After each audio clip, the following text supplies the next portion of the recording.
Hello students, my name is Iti and you are all welcome to my channel once again. आज इस video में मैं trigonometry की first exercise start करने जा रही हूँ। लास्ट वीडियो में मैं ट्रिग्नोमेट्री के बेसिस आपसे डिस्कस कर चुकी हूँ इन डिटेल। जिन्होंने वो वीडियो नहीं देखी वो देख सकते हैं। सो चलिए स्टार्ट करते हैं फर्स्ट क्वेश्चन के साथ। देखिए बेटा, आपको फर्स्ट क्वेश्चन में दिया हुआ है कि एक राइट एंगल ट्रायंगल है which is right angle at B, means वो 90 डिग्री का एंगल कहाँ बना रही है, बी पे बना रही है।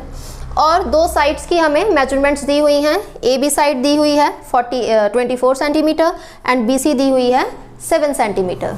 और हमें डिटरमाइन करने के लिए क्या बोला है, हमें साइन ए कॉस ए की वैल्यू फाइंड आउट करनी है एंड साइन सी और कॉस सी की वैल्यू फाइंड आउट करनी है। तो आइए देखते हैं कैसे करेंगे। फर्स्ट ऑफ ऑल हमें ट्रिग्नोमेट्री के क्वेश्चन को सॉल्व करने के लिए राइट एंगल ट्रायंगल की तीनों साइड्स की लेंथ पता होना ज़रूरी है। तो अब यहाँ पे देखो, हमें सिर्फ दो ही साइड्स गिवन है, थर्ड साइड गिवन नहीं है। तो सबसे पहले हम क्या करेंगे, पाइथागोरस थ्योरम अप्लाई करके थर्ड साइड निकाल लेंगे। ठीक है। सो बाय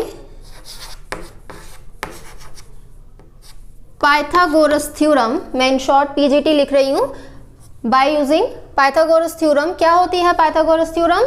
हाइपोटेन्यूज का square is equal to sum of square of perpendicular and base. तो इस ट्रायंगल में हाइपोटेन्यूज कौन है? ठीक है, मैं आपके साथ ये सब लास्ट वीडियो में बहुत अच्छे से डिस्कस कर चुकी हूँ, मैं फिर रिपीट कर रही हूँ। मैंने बताया था कि राइट एंगल के सामने वाली जो साइड होती है, जो उसके ऑपोजिट होती है, वो हमेशा हाइपोटेन्यूज होती है। और जो हमारा एंगल ऑफ कंसीडरेशन होता है, जैसे कि यहाँ पे हमें साइन ए और कॉस ए की वैल्यू पता करनी है, तो हमारा एंगल ऑफ कंसीडरेशन क्या हो गया, एंगल ए हो गया।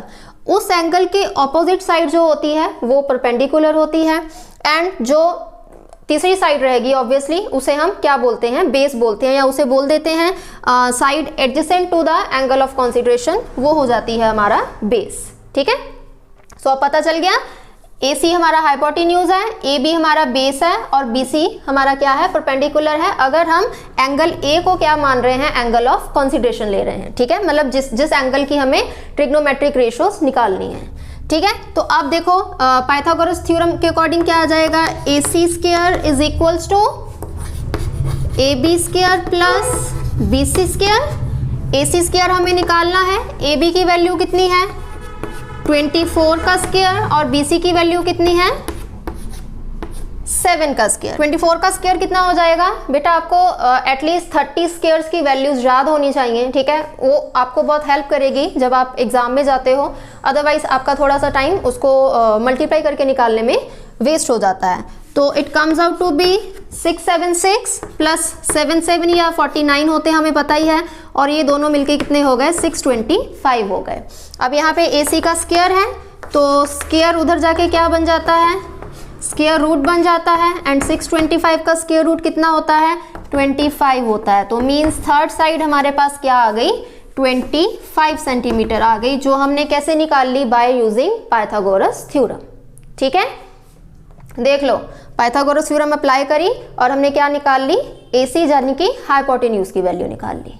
अब देखो बेटा, हमें तीनों साइड्स पता चल गई। अब हम आराम से अपनी ट्रिग्नोमेट्रिक रेशियो निकाल लेंगे। ठीक है, तो फर्स्ट हमें क्या बोला हुआ है उसने, साइन ऑफ ए निकालने के लिए बोला है, साइन ऑफ एंगल ए। तो साइन ऑफ एंगल ए किसके इक्वल होता है, परपेंडिकुलर अपॉन हाइपोटेन्यूज। हमारा परपेंडिकुलर कौन है, BC, और हमारा हाइपोटेन्यूज कौन है, AC। तो BC की वैल्यू 7 है और AC की वैल्यू कितनी है, 25 है। तो ये लो, बस क्या आ गया, हमारा आंसर आ गया। नेक्स्ट हमें बोला है cos of A. Cos of A क्या होता है, बेस अपॉन हाइपोटेन्यूज। बेस क्या है, AB, हाइपोटेन्यूज क्या है, AC। तो कितना है, बेस 24 है और हाइपोटेन्यूज कितना है, 25 है। तो ये क्या हो गया, आंसर हो गया। नेक्स्ट उसने बोला है साइन ऑफ C निकालने को।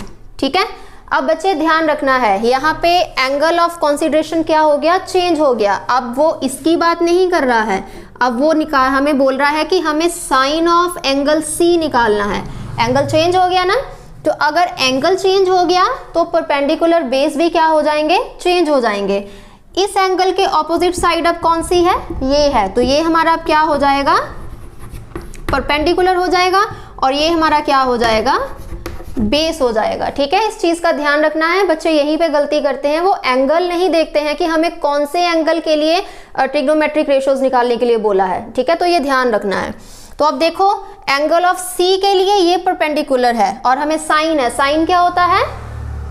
Perpendicular upon hypotenuse. तो इसके लिए परपेंडिकुलर हो गया ए बी, ए बी और हाइपोटेन्यूज वही रहेगा, हाइपोटेन्यूज में कोई चेंज नहीं आएगा। तो ये हो गया 24/25।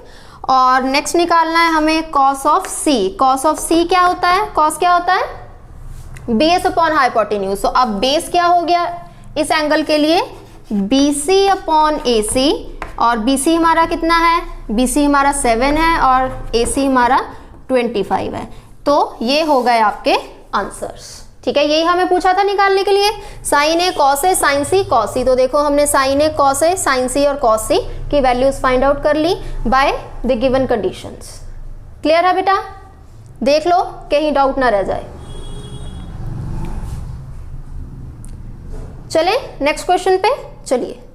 हाँ जी, देखिए नेक्स्ट क्वेश्चन में हमें क्या दिया हुआ है? एक ट्रायंगल दी हुई है which is right angled at Q।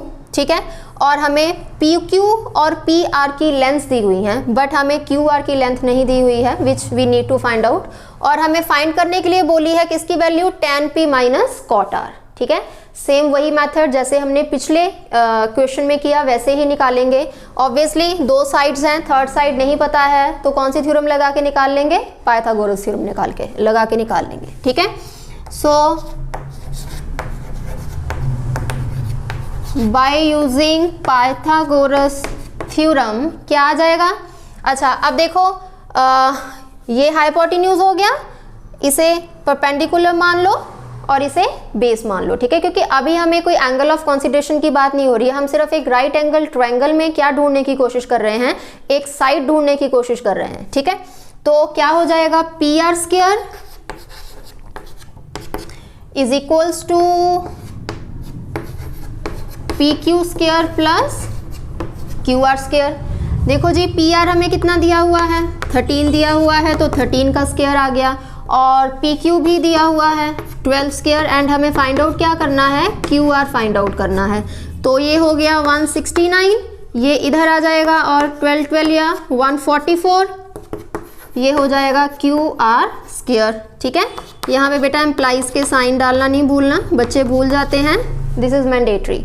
अब 169 में से 144 गए, I think it comes out to be 25। ठीक है, 25 is equals to QR square. It implies यहाँ पे QR कितना आ जाएगा? स्क्वायर का उधर जाके स्क्वायर रूट बन जाएगा और यहाँ से हमारे पास QR की वैल्यू कितनी आ गई? 5 सेंटीमीटर आ गई। ठीक है, सो हमने क्या निकाल लिया? QR निकाल लिया। ठीक है, देख लो पाइथागोरस थ्योरम यूज करी और हमें जो थर्ड साइड नहीं गिवन थी उस थर्ड साइड की हमने क्या निकाल ली? वैल्यू निकाल ली, जो कि कितनी आ रही है? 5 सेंटीमीटर आ रही है। अब हम अपनी ट्रिग्नोमेट्रिक रेशियोज को अप्लाई करेंगे और जो चीज़ हमें निकालने के लिए बोला हुआ है उसे फाइंड आउट करेंगे। देखिए बेटा हमें निकालने के लिए बोली है tan P minus cot R की वैल्यू। सो हम पहले क्या करते हैं? पहले tan P और cot R की वैल्यू निकाल लेते हैं, तो हमारे लिए आसान हो जाएगा उस वैल्यू को निकालना। तो देखो tan ऑफ P मतलब अब एंगल ऑफ कंसिडरेशन हमारा क्या हो गया? ये हो गया। ठीक है, तो इसके लिए परपेंडिकुलर ये हो गया ऑपोजिट और बेस ये हो गया, हाइपोटेन्यूज तो सेम ही रहेगा। तो tan क्या होता है? tan होता है perpendicular upon base. Perpendicular upon base, तो परपेंडिकुलर क्या है? QR है और हमारा बेस क्या है? PQ है। तो कितनी वैल्यू आ गई? It comes out to be 5/12। ठीक है, अब हम क्या निकालते हैं? अपना cot ऑफ R निकालते हैं। अब देखो हमारा एंगल ऑफ कंसिडरेशन क्या हो गया? ये एंगल R हो गया। अब इसके ऑपोजिट ये साइड है तो ये परपेंडिकुलर हो गई और ये क्या हो गई? ये बेस हो गया। ठीक है, बट बच्चे जो cot होता है, cot is reciprocal of tan। तो एक्चुअल में tan की वैल्यू क्या होती है? परपेंडिकुलर अपॉन बेस, पर cot के लिए क्या हो जाती है? वो बेस अपॉन परपेंडिकुलर। तो देखो इस एंगल R के लिए हमारा बेस ये है QR और परपेंडिकुलर कौन है? PQ है। ठीक है, सेम चीज हो गई। क्यों सेम चीज हो गई? बिकॉज एंगल्स ऑफ कंसीडरेशन अलग अलग हैं। बहुत सारे बच्चे इसी बात को नहीं समझ पाते हैं और वो कंफ्यूज हो जाते हैं। बेटा आपने जब भी ट्रिग्नोमेट्रिक रेशोज निकालनी है किसी एंगल के लिए तो आपने उस एंगल को कंसीडर करना है कि आप किस एंगल के लिए निकाल रहे हो, बिकॉज एंगल के कारण आपका परपेंडिकुलर बेस चेंज हो जाता है। अब आप आपको देखने पे लगेगा कि tan और cot की वैल्यू तो सेम आ गई। वो क्यों आई? क्योंकि एंगल्स क्या हो गए हैं? चेंज हो गए हैं। ठीक है, तो ये भी कितना आ जाएगा? 5/12 आ जाएगा। अब इसे पुट कर दो उसमें, tan p minus cot r में पुट करेंगे तो tan p की वैल्यू भी कितनी आई है? 5/12 और cot r की भी कितनी है? 5/12 which comes out to be 0। क्या आ जाएगा? 0 आ जाएगा। देखो बच्चे थर्ड क्वेश्चन में क्या दिया हुआ है, हमें साइन ऑफ a की वैल्यू दी हुई है 3/4 और हमें कैलकुलेट करने को बोला है cos a और tan a की वैल्यू। ठीक, ध्यान से देखना कैसे करेंगे। अब देखो हमें साइन ऑफ a दिया हुआ है तो यहाँ पे मैंने एक already right angle triangle ABC बना रखी है। तो अगर मैं बात करूं तो हमें वो कैलकुलेट करने के लिए बोल रहा है साइन ऑफ एंगल A। ठीक है, तो मतलब हमारा एंगल ऑफ कंसीडरेशन हो गया ये, एंगल A हो गया। साइन ऑफ A एक्चुअली हमें दिया हुआ है, सॉरी कैलकुलेट नहीं करना है, साइन ऑफ A हमें दिया हुआ है तो मतलब एंगल ऑफ कंसीडरेशन क्या लिया गया है? A लिया गया है। तो इसके ऑपोजिट ये परपेंडिकुलर हो जाएगा, ठीक है, और ये बेस हो जाएगा। और साइन की वैल्यू क्या होती है? हमें पता है साइन के लिए ट्रिग्नोमेट्रिक रेशियो क्या होती है? Perpendicular upon hypotenuse. तो परपेंडिकुलर हो गया BC और हाइपोटेन्यूज कौन है हमारा? AC। तो यहाँ पे क्या आ गया? 3/4 आ गया। ठीक है, कांस्टेंट वैल्यू है तो हम क्या करते हैं, हम लेट कर लेते हैं कि जो हमारा BC है वो 3K के इक्वल है। K भी यहाँ पे कांस्टेंट है, कांस्टेंट को कांस्टेंट से मल्टीप्लाई कर भी दिया तो कोई फर्क नहीं पड़ेगा। और AC की वैल्यू क्या है? 4K है। अब ऐसा क्यों किया बच्चे? क्योंकि हमें डायरेक्टली वैल्यूज नहीं दी हुई हैं। जैसे लास्ट क्वेश्चंस में हमें बताया था कि AB इतना है, BC इतना है या what ever the case, but यहाँ पे हमें डायरेक्टली नहीं बताया गया है, हमें निकालना पड़ेगा अलग अलग साइड को, राइट। तो अभी हमें दो साइड पता चल गई ऐसा करने से, कौन कौन सी? BC और AC पता चल गया, मीन्स हमें परपेंडिकुलर और हाइपोटेन्यूज पता चल गया। हम क्या निकाल लेंगे? बेस निकाल लेंगे। कैसे निकालेंगे? वही अपनी पाइथागोरस थ्योरम यूज करके। सो बाय PGT क्या आ जाएगा बच्चे? क्या हमारी पाइथागोरस थ्योरम लगेगी इस पर? AC² is equal to AB² plus BC²। अब AC हमने यहाँ क्या निकाला है? 4K का स्क्वायर। इट इम्प्लाइज AB कितना है हमें फाइंड आउट करना है, और BC की क्या वैल्यू है? 3K²। ठीक है जी। तो अभी देखो ये हो गया 16K², ये AB² ही रह जाएगा और ये हो गया 9K²। अब यहाँ पे देखो 9 इधर आ जाएगा तो 16 माइनस 9 लिख ही देती हूँ, is equals to AB²। 16 minus 9 कितने हो जाएंगे? 7 हो जाएंगे। तो ये हो जाएगा 7K का square which is equals to AB²। और यहाँ से हमारे पास, यहाँ दिख रहा है? नहीं दिख रहा तो ऊपर लिख देती हूँ। यहाँ पे हमारे पास AB की वैल्यू हो जाएगी √7K। क्यों? क्योंकि K का ऑलरेडी स्क्वायर था तो स्क्वायर और स्क्वायर रूट आपस में कैंसिल हो जाते हैं, और जो 7 था उसका स्क्वायर रूट हो गया। तो ये मान हमने क्या निकाल ली? AB की वैल्यू निकाल ली। ठीक है, अभी हम अपनी जो क्वेश्चन में जो रिक्वायरमेंट है उसकी वैल्यूज निकाल लेंगे, क्योंकि तीनों साइड्स की हमें वैल्यूज पता चल गई हैं। अब कोई प्रॉब्लम नहीं है हमें cos A और tan A की वैल्यू को पता करने में। तो आओ निकालते हैं अब वैल्यूज। अब देखो बेटा क्या निकालना है? cos A की वैल्यू निकालनी है। ठीक है, तो हमें पता है cos ऑफ A किसके इक्वल आ जाएगा? एंगल वही सेम है। ठीक है, तो cos ऑफ A किसके इक्वल आ जाएगा? Base upon hypotenuse. बेस कौन है? AB अपॉन AC, क्योंकि AC क्या है? हाइपोटेन्यूज है। ठीक है, तो AB की वैल्यू अभी हमने निकाली, कितनी निकाली थी? √7K, और AC हमारे पास कितना था? 4K। तो K से K कट गया, कांस्टेंट है, कांस्टेंट से कट गया, तो वैल्यू कितनी आ गई? √7/4। राइट। ऐसे ही हम क्या निकाल लेंगे? tan ऑफ A निकाल लेंगे। tan ऑफ A किसके इक्वल होता है? Perpendicular upon base, perpendicular upon base, तो परपेंडिकुलर कौन है हमारा BC और बेस हमारा कौन है AB। BC कितना था 3K और AB कितना निकाला था हमने √7K। अगेन K से K कैंसिल हो जाएगा और वैल्यू कितनी आ जाएगी 3/√7।